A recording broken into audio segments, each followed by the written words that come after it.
Yeah, coming into the season, I thought the group we put together was a group that was ready to compete and compete for a championship. It's hard to say at the beginning, right? Because you don't know all the other teams. You don't know exactly what they're bringing to the table, but you're confident in the players that you picked. And that's the one thing I told all of the players, that they're here basically under my choice. They weren't players that were handed to me. I didn't get them coming into this organization, but they were picked for a reason. They were picked for a reason to build a culture in this club and ultimately to get to a championship game. And that's where we are a few months later. Obviously, Calgary's won the spring, Calgary's won the fall. Of course, you guys were, I believe, I think it was 6 points separated you guys overall over both seasons. But I asked Tommy the same question. I mean, did you expect, just for Forge, to be, I don't know, 30 points ahead of the third place team? Did you expect to kind of run away with Calgary? I mean, just based on what you saw early in the season? Yeah, I can't say that I expected it, especially when we went through the first few games of the season. I thought, there was a lot of tight games throughout, and there still was a lot of tight games in that first portion of the season. But you also saw that a couple of us were moving away from the pack, and that continued into the spring. So I can't say at the beginning it was something I expected. I thought, just looking at the teams, I thought we were very well organized. I think Cavalry was very well organized, so we had a good starting point of where we needed to be. And I guess that gap started opening up a little bit more in the fall season. But I think when you look through the whole season, I think there's a lot of good quality football all around. And yeah, there's always going to be in year one or two teams that maybe have a jump start or get ahead of the ball. And a lot of it deals with confidence. A lot of deals with the players buying into a system, buying into philosophy, and also coaches knowing their players. Coaches knowing their players, getting them in the right spots. And sometimes it takes a coach a little bit longer to figure out what his best formation is, his best players on the field are, and I think that will keep on getting better in year two.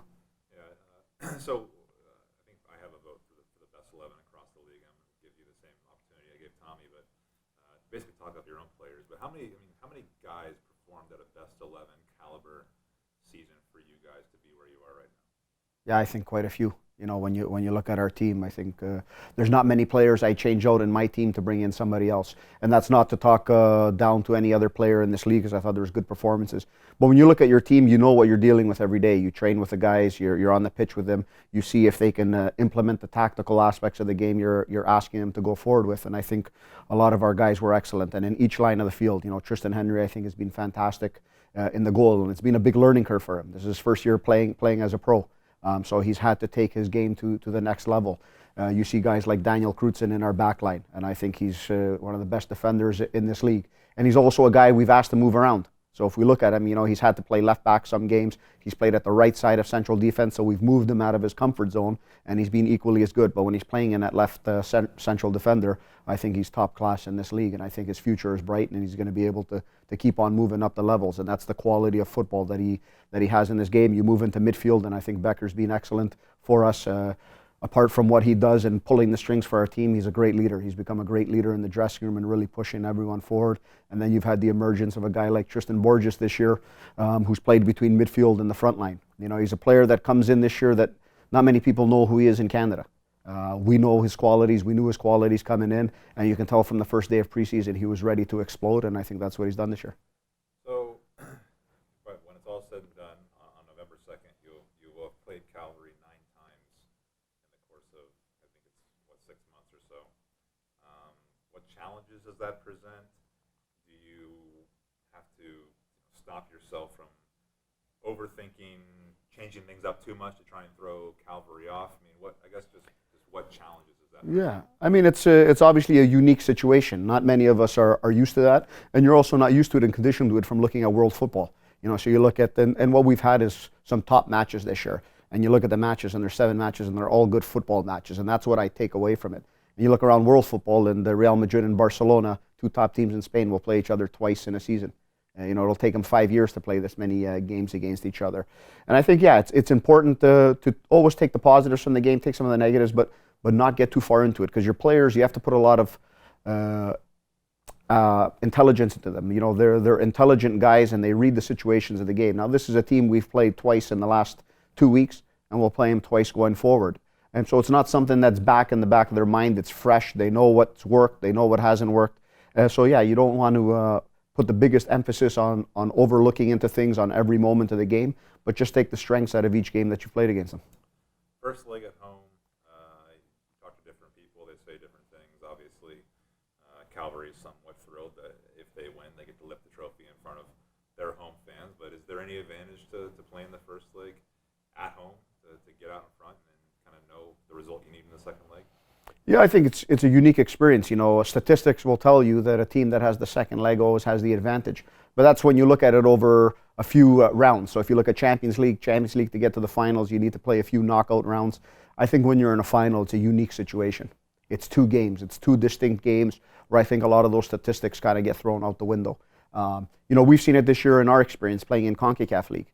You know, we played our first game here against Antigua and won 2-1 and gave up what is an important away goal for a team going back down into Guatemala, and we went and got our result down there. You know, we also won 1-0 against a very good Olympia team here and went down there and we're on the negative side of a result. So we've lived it in different aspects of the game. I think you just take each game individually. You know, one thing we've done that well this year is we obviously play very well at home. This field is unique for us. It's a great home field and allows us to play our brand of football. But we've also been a great team playing away from home.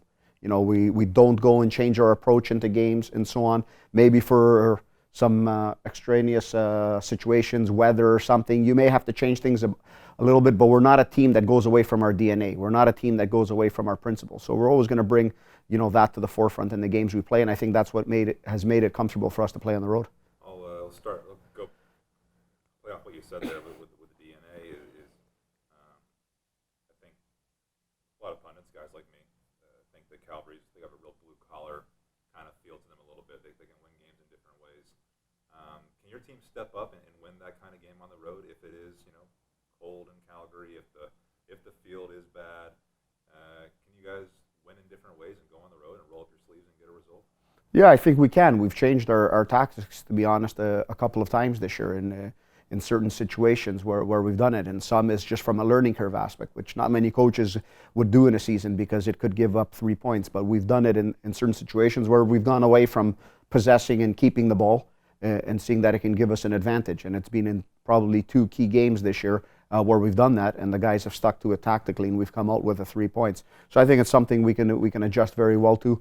We had a good experience a couple of weeks ago in Calgary, you know, with a tough field.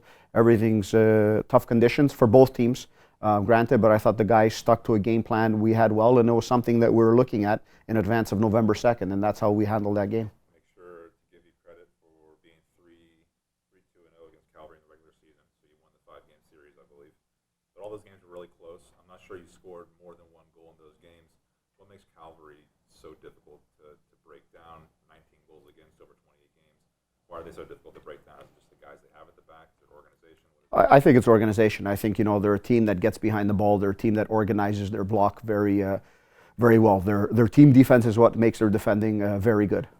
You know, they've got good defenders, but it's the way they go about it as a team. I think that makes them tough to break down. And, you know, teams have to be patient with that. We've seen it in our games, and we've played them in all 7 matches we've scored against them, and that's something that's important to us. You know, we go into the mindset of every game that we're going to score a goal, and that's the confidence that we have going forward, and that's what we've seen in the games. I think I've heard you say this before on the broadcast, but how the difference is execution in both boxes, something along those lines.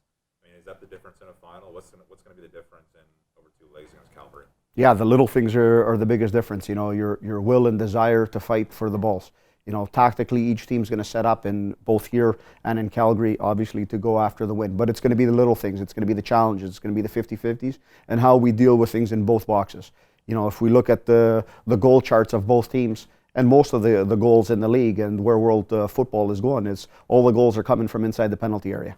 You know, we're looking at something about 90% of the goals are coming inside the penalty area. So one, we've got to be sharp in getting forward, and we know that's the danger area to get into. But then we've got to be sharp in our own end, and I think that's where we've been a lot better at as the season has gone on as a team. You know, if we look at the evolution of our team as forged from the beginning of the year towards the end, it's getting better on the little things closer inside to the box. Just a few more here. More just kind of the emotional side of things.